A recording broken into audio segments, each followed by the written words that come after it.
Welcome to the Prophecy Club. I'm going to try to explain one of the more complicated things about Bible prophecy. Today I'm going to do my best to explain the secret door. Now, before I get into it, let me explain why it seems to be so difficult for the Western American Gentile Christian to understand. There's two reasons.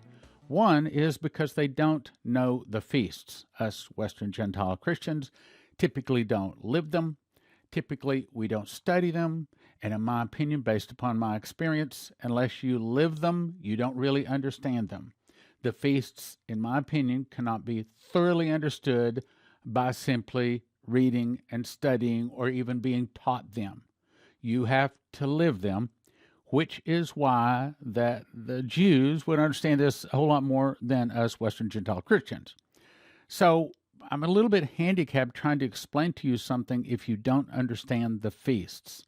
So I'm going to briefly explain the feasts very, very briefly, and that's going to be the weak part. If you don't understand it, you got to go back and study those feasts. The second thing is, when I got the secret door, it came by revelation. Now, let me give you an example of what I'm talking about. So I play racquetball, and I saw this one guy that had this amazing shot out of the back corner. He would go up with his racket and kerwhack, and I mean, it would die in the front corner every time. I thought, that's amazing. So I went to the guy and I said, you got to show me that shot. What do you charge for lessons? He said, $40. I said, man, it'll be worth it. So we set up a time. I paid him the $40. I said, okay, you got to show me that shot. He said, okay, watch.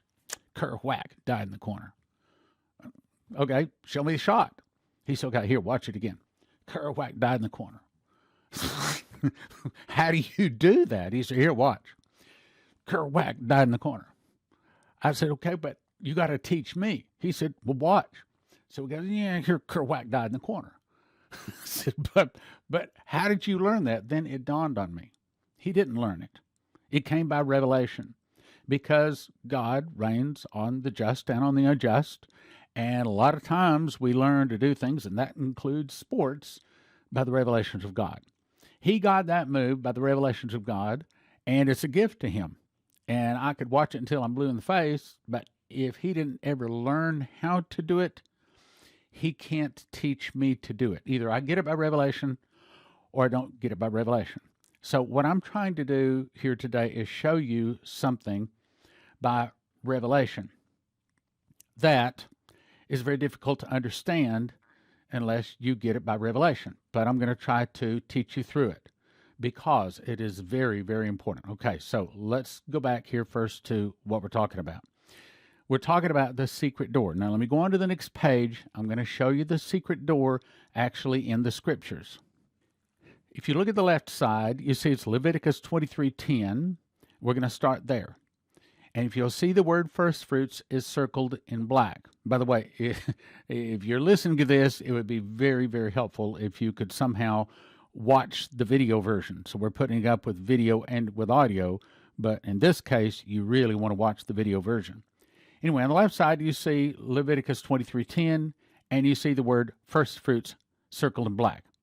On the right side, you see Revelation 14:1, and then down in verse 4, you see the same word, first fruits circled in black.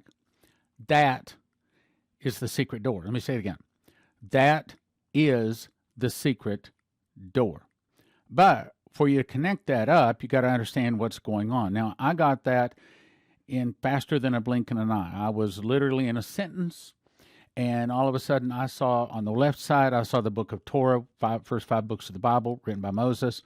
On the right side, about this far away, I saw the book of Revelation, and then like a yellow time tunnel about the size of a stick of margarine, about the same color, between the two books. And in that moment of time, or little, no time, all of a sudden I could see that the word first fruits is the secret door that links the feasts of Leviticus 23 to the feast, or excuse me, to the revelations, or to the prophecies in Revelation. So I'm going to say it again. It links Leviticus 23:10, the feasts, to the prophecies of Revelation 14:4. And that secret door does something amazing. And I'm about to show you that amazing thing. Now, here's what I'm going to do. I'm going to go ahead and tell you, but it'll take a while probably for you to understand it because you didn't get it by revelation. So the secret door Bottom left, right down here, is the word first fruits in the yellow. That is the secret door. Now let me go back to the scriptures. We're talking about first fruits, Leviticus 23:10, and that's also talking about the same event, first fruits, in Revelation 14:4. How is it linked? What this does is show us a starting point. It's kind of like the mom that says to the child, Mommy, I'll keep running in circles. Shut up or I'll nail the other foot down. Okay, so it gives us a starting point in prophecy. And once we have that nailed down, then the other prophecies after that can come in correct chronological order. Because, see, Revelation's all jumbled up. It's like scrambled eggs. It's every place. It's not in correct chronological order. But by knowing that secret door, by knowing first fruits in here, let me show you again. Knowing first fruits in Leviticus 23:10 is also the same first fruits in Revelation 14:4. What it does is it tells us this, in the yellow here, is the same first fruits. Now, I got to briefly explain the feasts for you to understand how important that is. So let me go through, first of all, now the top half of this chart, I'm going to leave there. But I want you to ignore it for right now. That's going to get confusing. But the simple part is the bottom part is the feasts. The top half is the prophecies tied to the feasts. Now, we're only going to talk Moses here for the first time through, and I'll go through briefly. And I want you to ignore Jesus' birth and stuff like that, because you'll see that. But right now, I just want to talk about the basic feasts. Bottom left corner is Passover. Passover was the night that the death angel passed over. Moses had told the children of Israel to put the blood of the lamb on the doorpost and on the lintels, and the angel passed over, and anyone that wasn't inside a house that was covered by the blood died. That was the Passover. A little after midnight, the Pharaoh called Moses in and said, "Get you up and get out of here. If I see your face again, you're a dead man." So Moses sent all the people out to gather gold, silver, and raiment in great abundance, and they spoiled the Egyptians. That night was the start of unleavened bread. Why? Because they didn't have time to let their bread leaven, so they just threw the kneading troughs on their shoulders, and they left, literally, in the middle of the night. They left, and they walked for about 3 days. That's unleavened bread. That's a sign of getting the sin out. Why? Because you're going to need that cleanliness to walk through the Red Sea. Then they arrived at the Red Sea on first fruits. They actually went through the Red Sea in the morning. So first fruits was a picture of them leaving the old sinful Egypt, going through, passing through the water, passing from death into life, into the promised land. Then later that year is when they began to celebrate Pentecost. Pentecost happens in the third month, and that's when God says, He spoke audibly to all of the children of Israel. He said, "I will be your God if you will be my people." And they said yes and amen, and that was the first marriage. That's Pentecost. Now let's move. 5 months later is trumpets. This is pretty much has nothing to do with the Jews. All they did on the Feast of Trumpets is just blow trumpets. But to the Gentiles, that's the big day. That's the day that Jesus returns. But we'll get back to that in a second. Then 10 days later is atonement. This is when they're told to get all of the sin out of their life, and they're supposed to self-sacrifice to make certain they're very, very clean, because that's going to be their judgment day. That's the great white throne. Then 5 days later, then to remember their 40 years in the wilderness, they're told to go out and make these lean-tos, just sticks and bushes, and they're to live in the wilderness. And this is to help them to remember that they lived in the wilderness for 40 years. Now, that's from the Jewish point of view. Now let's go back and tie Jesus into it, and then we're going to tie the prophecies into it. Okay, so Jesus was our Passover lamb. He fulfilled the first 3 feasts. Now, a lot of people think he's going to return on, let me get it right. Some people think he's going to return at Passover. Some people think he's going to return well, various ways. Let me skip that point. So Jesus was our Passover, and he died. They put him on the cross about 3 o'clock. He died around 3 o'clock in the afternoon. And then before sunset, he had to be down off of the cross and in the grave. Why? Because the way they kept it, according to Leviticus 23, they were told that unleavened bread began at sundown. Now, again, originally it was about midnight, but nevertheless. And the unleavened bread, then Jesus was 3 days in the heart of the earth. He was the unleavened bread of life because he was without sin. Then it was after sunset on the third day, which was before Sunday. Sometime after sunset, he arose out of the grave. Now, they didn't discover him missing until the next morning, but nevertheless, sometime after sunset on the third day, he arose, and he was the first fruits of them that slept. That's different than the next one, which we'll get in a second. Then some 50 days later is Pentecost. He didn't fulfill Pentecost. And then 4 months later is trumpets. He didn't fulfill trumpets yet. And then 10 days later is atonement. That's unfulfilled. And then tabernacles. Now, that was the year that Jesus died. Now let's jump to the last days. I cannot tell you how many times that I made a mistake, and I used to say, oh, well, Jesus is only going to return one more time. And that's wrong. I used to say he's going to return to the Mount of Olives. His feet are going to set down on Mount of Olives. They're going to split to north, south, east, west. Water's going to come out. It's all wrong. Why? Because Revelation, here it is. Let's look at it now. So let's go first of all, Revelation 14:1. I looked, and lo, a lamb stood upon the Mount Zion. Well, if you go to Zechariah 14, I believe it is, he sets his foot down on the Mount of Olives. Well, the Mount of Olives is not the same as the Mount Zion. It's actually about a 30-minute walk away. It's not the same mountain. So that means he's not coming to the same mountain twice. One, it clearly says, I looked, and lo, I saw a lamb upon Mount Zion. Zion. That's 30-minute walk from the Mount of Olives. And with him were the 144,000, having his Father's name written on their foreheads. Who are the 144,000? I heard a voice from heaven, as the voice of many waters, as the voice of a great thunder. And I heard the voice of harpers harping with their harps. And they sang as it was a new song before the throne, before the four beasts and the elders. And no man can learn that song but the 144,000, here it is, which were redeemed from the earth. So that tells you part of the hint to who the 144,000 is. These are humans that were redeemed from the earth. In other words, they were resurrected from the earth. That's what it says, redeemed from the earth, resurrected from the earth. The other qualifications are, these are they that are not defiled with women, for they are virgins. Okay. And these are they which follow the Lamb whithersoever he goeth. These, here it is, this is the first fruits. These were redeemed from among men, being the first fruits unto God. So those 144,000, that is the fulfillment of the first fruits. Let's go back and look at it. Here, that's the fulfillment of the first fruits, right here, 144,000. Meaning, Jesus returns 2 more times. The next time he returns to the Mount Zion, resurrects 144,000 Jewish, and I'll explain that in just a second. Let's go on. Let's go verse 4 again. These are they which are not defiled with women, for they are virgins. These are they which follow the Lamb whithersoever he goeth.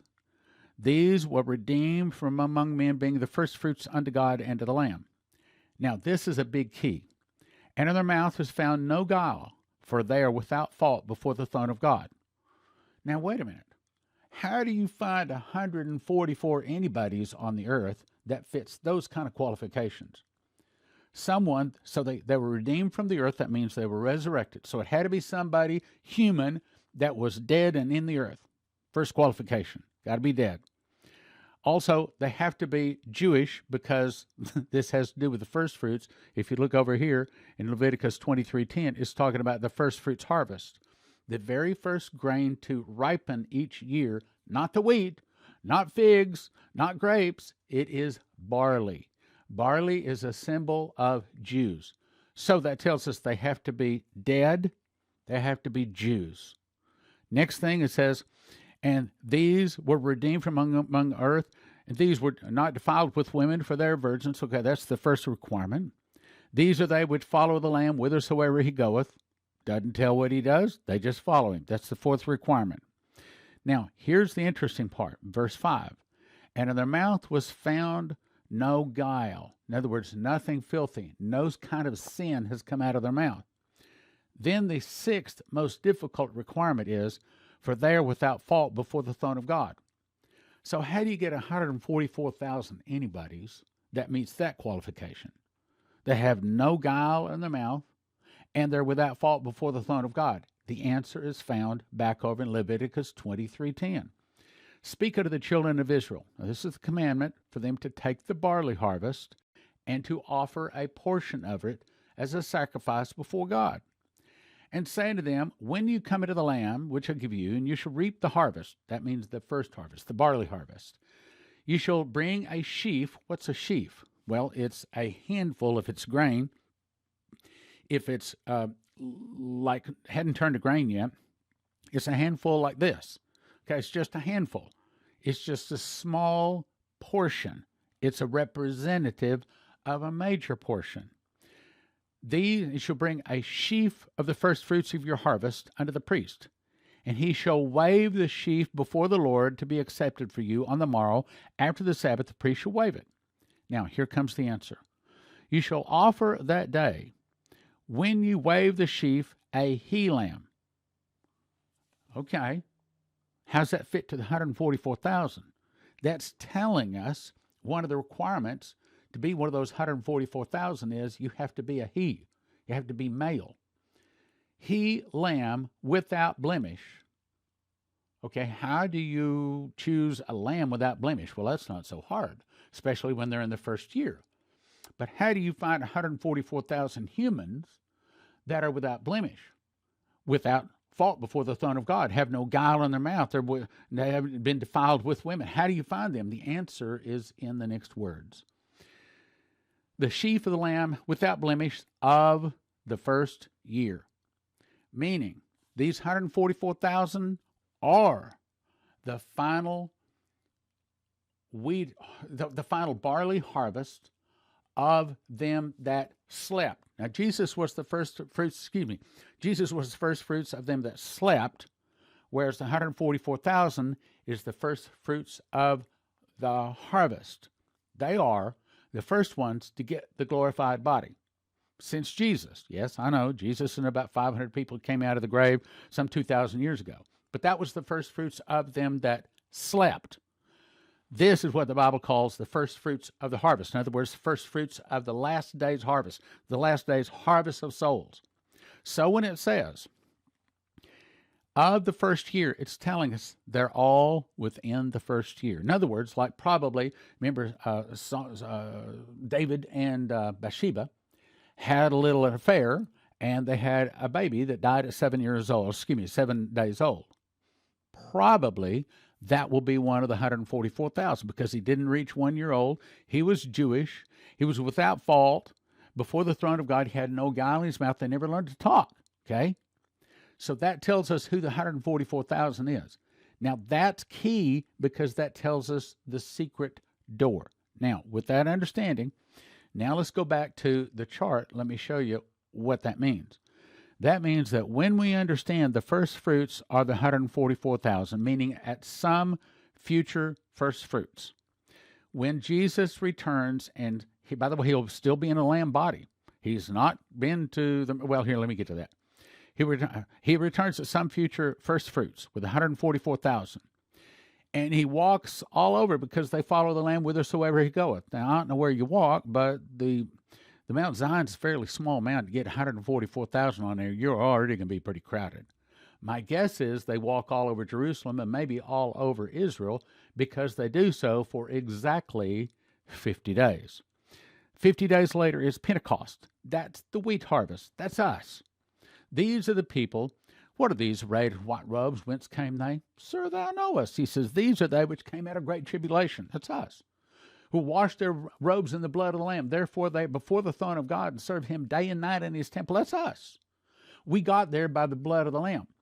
The 144,000 got there because they were not defiled with women. They had no guile in their mouth. They're without fault before the throne of God because they died in their first year.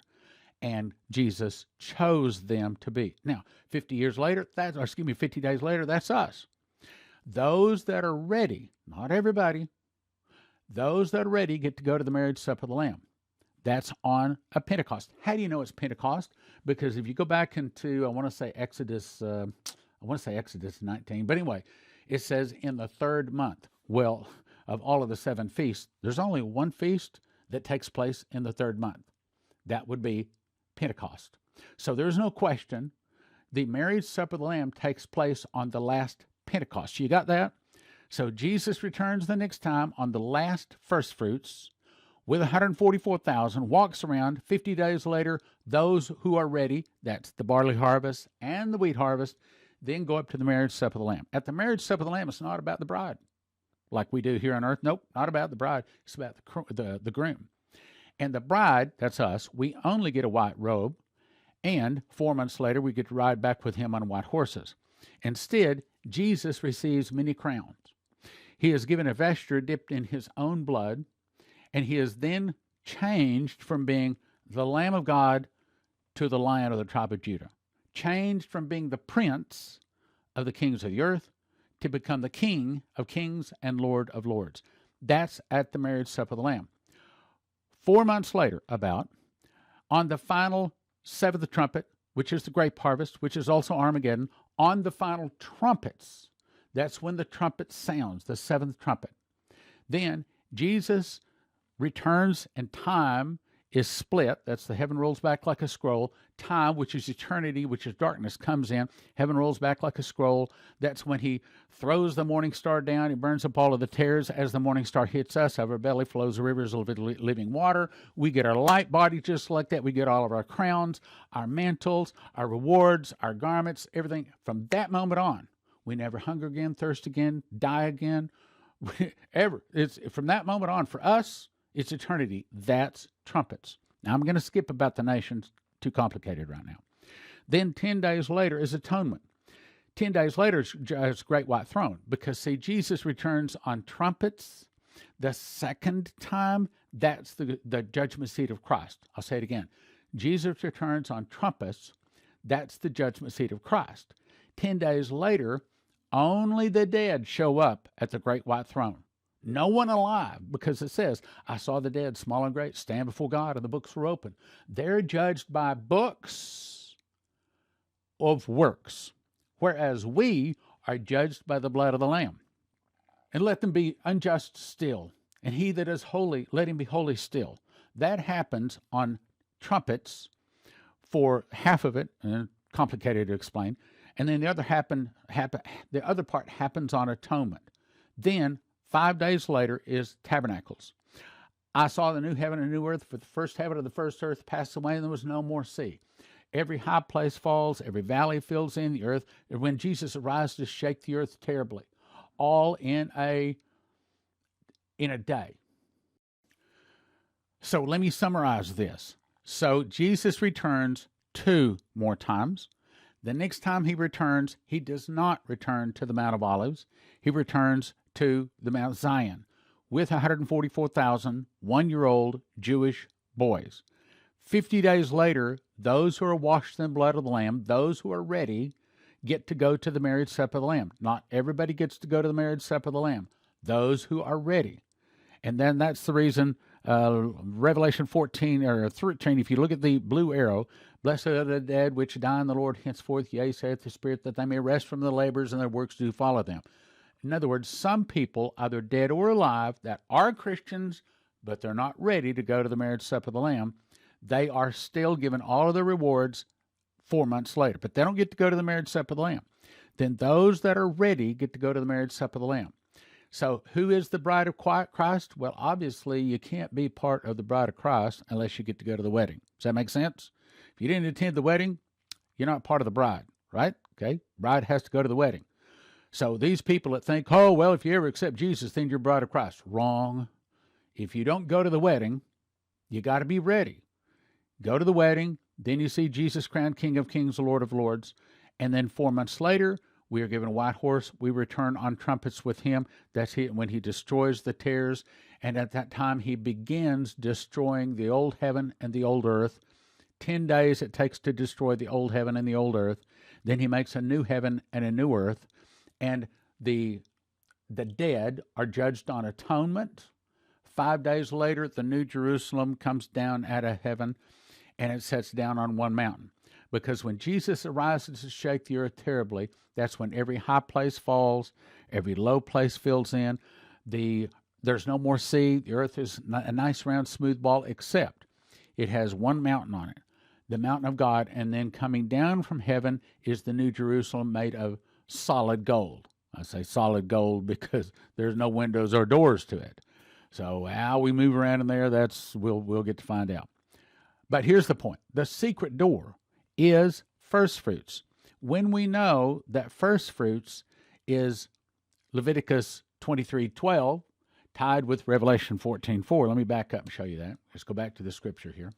When we know this first fruits links with this first fruits, then we know this is the first fruits, and so all of the rest of the prophecies can come down in correct chronological order. Now, that's covered really, really fast, and if your eyeballs are crossing, you're not alone, which is why God told me to write a book. Matter of fact, in that blink of an eye, when he showed me that book of Revelation, showed me the secret door, I also got that he said, Stan, not everything can be gleaned from audio and video.